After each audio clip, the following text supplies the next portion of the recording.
Hello student, Chandra updates के YouTube channel में आपका स्वागत है। चलिए आज का एक बेहतरीन टॉपिक है आपका संयोजकता, जिसको इंग्लिश में कहते हैं वैलेंसी। ध्यान दीजिएगा, संयोजकता शब्द का प्रयोग सबसे पहले वैज्ञानिक फ्रैंक लैंड ने किया। संयोजकता शब्द का प्रयोग सबसे पहले वैज्ञानिक फ्रैंक लैंड ने 1852 ईस्वी में किया। संयोजकता, जिसको इंग्लिश में कहते हैं वैलेंसी, ये लैटिन भाषा के वैलेंसिया से लिया गया है। ध्यान दीजिएगा, जिसका अर्थ होता है सामर्थ्य या क्षमता। फ्रैंक लैंड के अनुसार यदि हम आपको बताएं, ये वैज्ञानिक थे। फ्रैंक लैंड के अनुसार किसी भी तत्व के संयोग करने की क्षमता को उसकी संयोजकता कहते हैं। एक बार और ध्यान दीजिएगा, किसी तत्व की संयोग करने की क्षमता को उसकी संयोजकता कहते हैं। That's clear. आगे देखते हैं। फ्रैंक लैंड साहब ने बताया कि कोई भी तत्व हाइड्रोजन के जितने परमाणुओं से सहयोग करता है वही उसकी संयोजकता होती है। चलिए देखते हैं कैसे। फॉर एग्जाम्पल यदि हम देख लेते हैं, इन्होंने बताया कि कोई भी तत्व हाइड्रोजन के जितने परमाणुओं से संयोग करता है वही उसकी संयोजकता होती है। यहाँ आप देख सकते हैं कि यहाँ Cl ने एक हाइड्रोजन के साथ अपक्रिया की है या संयोग किया है, तो यहाँ क्लोरीन की संयोजकता 1 हो गई। यहाँ देखेंगे ऑक्सीजन 2 हाइड्रोजन के साथ संयुग्मित हुआ है, अतः इसकी संयोजकता 2 हो गई। यहाँ नाइट्रोजन देखेंगे 3 हाइड्रोजन के साथ जुड़कर अमोनिया बनाया है, अतः इसकी संयोजकता 3 हो गई। That's clear. आपको ये पता होगा कि क्लोरीन की संयोजकता 1 है, ऑक्सीजन की 2 है, नाइट्रोजन की 3 है। ये तो सही है, लेकिन फ्रैंक लैंड साहब ने बताया कि कोई भी तत्व हाइड्रोजन के जितने परमाणुओं से सहयोग करता है वही उसकी संयोजकता होती है। तो चलिए हम आपको ये बताते हैं कि क्या वे यौगिक जिसमें हाइड्रोजन नहीं होते हैं तो क्या उनकी संयोजकता नहीं होती है, जैसे CO2 या NaCl या आपका आ गया N2O। अन्य ढेर सारे यौगिक हैं, लाखों करोड़ों यौगिक ऐसे होंगे जिसमें हाइड्रोजन नहीं है, तो क्या उनकी संयोजकता नहीं होती है? होती है।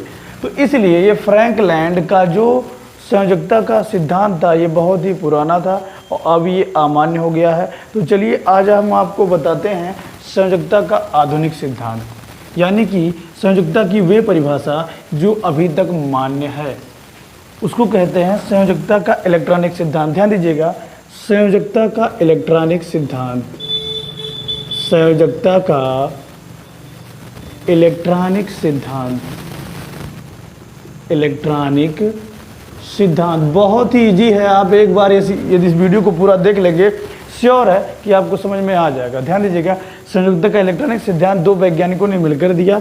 एक तो थे कोसेल और इनके साथ एक और वैज्ञानिक थे लीविस। इन्होंने क्या बताया कि किसी भी तत्व की संयोजकता उस तत्व के इलेक्ट्रॉनिक विन्यास के बाह्य कोश में उपस्थित इलेक्ट्रॉनों की संख्या पर निर्भर करता है। आपको पता होगा बोरबरी के नियम से इलेक्ट्रॉनिक विन्यास, बोरबरी का जो मॉडल है इलेक्ट्रॉनिक विन्यास के लिए वो आपका है 2, 8, 8, 18, 18, 32, 32।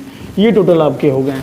ये आपको तो पता होगा बोरबरी के नियम से इलेक्ट्रॉनिक विन्यास कैसे बनाते हैं। यदि आपको नहीं पता है तो आप मेरे प्लेलिस्ट में जाके वीडियो को देख सकते हैं। यहाँ देखते हैं कि कोसेल और लीविस साहब ने क्या बताया था कि किसी भी तत्व की जो संयोजकता होती है उस तत्व के इलेक्ट्रॉनिक विन्यास के बाह्य कोश में उपस्थित इलेक्ट्रॉनों की संख्या पर निर्भर करती है। आखिर ये लोग ऐसा क्यों कहें? ऐसा इसलिए कहें कि प्रत्येक तत्व का अपना अष्टक पूरा करने का एक नियम होता है। हर तत्व अक्रिय गैसों को छोड़कर हर तत्व ऐसे होते हैं जो चाहते हैं कि अपने बाह्य कोश में 8 इलेक्ट्रॉन पूरा कर लें। 8 इलेक्ट्रॉन पूरा करने के लिए या तो इलेक्ट्रॉनों का त्याग करेंगे या तो इलेक्ट्रॉन ग्रहण करेंगे। तो कोई भी तत्व इलेक्ट्रॉनों का आदान प्रदान जो करता है वही उसकी संयोजकता होती है। जैसे आप देख सकते हैं, यदि हम ले लें ऑक्सीजन 8, ऑक्सीजन का परमाणु क्रमांक 8 है, इसका इलेक्ट्रॉनिक विन्यास बनेगा 2,6। अब यहाँ आप देख सकते हैं कि ऑक्सीजन के बाह्य कोश में 6 इलेक्ट्रॉन है, तो इसको अष्टक पूरा करने के लिए 2 इलेक्ट्रॉन लेना पड़ेगा। अतः ऑक्सीजन की संयोजकता कितनी हो गई? 2 हो गई। आगे हम देखते हैं, आर्गन देख लेते हैं। आर्गन 18 है, इसका इलेक्ट्रॉनिक विन्यास बनेगा 2, 8, 8, यानी कि इसके बाह्य कोश में 8 इलेक्ट्रॉन है, तो इसकी संयोजकता 0 हो जाएगी। क्यों 0 हो जाएगी? क्योंकि ये अष्टक इसका पूरा है, ना तो इलेक्ट्रॉन लेगा और ना ही देगा। चलिए आगे और देख लेते हैं। आपका देख लेते हैं सोडियम का, Na, सोडियम Na11 है, 2, 8, 1। 2, 8, 1 में आप देखेंगे सोडियम के बाह्य कोश में 1 इलेक्ट्रॉन है, तो अष्टक पूरा करने के लिए 7 तो ले नहीं पाएगा, इसलिए 1 का त्याग कर देगा। अतः Na की संयोजकता भी 1 हो जाएगी। आपको सबसे बेहतरीन चीज़ ये ध्यान रखना है कि कोई भी तत्व अष्टक पूरा करने के लिए या तो इलेक्ट्रॉन का त्याग करेगा या ग्रहण करेगा। लेकिन आपको ये ध्यान रखना है, चाहे वो इलेक्ट्रॉन का त्याग करके अपना अष्टक पूरा करे या ग्रहण करके, संयोजकता हमेशा धनात्मक होती है, संयोजकता ऋणात्मक नहीं ली जाती है। उम्मीद है ये वीडियो आपको समझ में आया होगा, संयोजकता और संयोजकता का इलेक्ट्रॉनिक सिद्धांत। अब आप आसानी से संयोजकता निकाल सकते हैं। यदि आपको अभी भी कोई दिक्कत होती है तो आप कमेंट कर दीजिएगा, मैं एक अन्य वीडियो आपके लिए बना दूंगा। जय हिंद।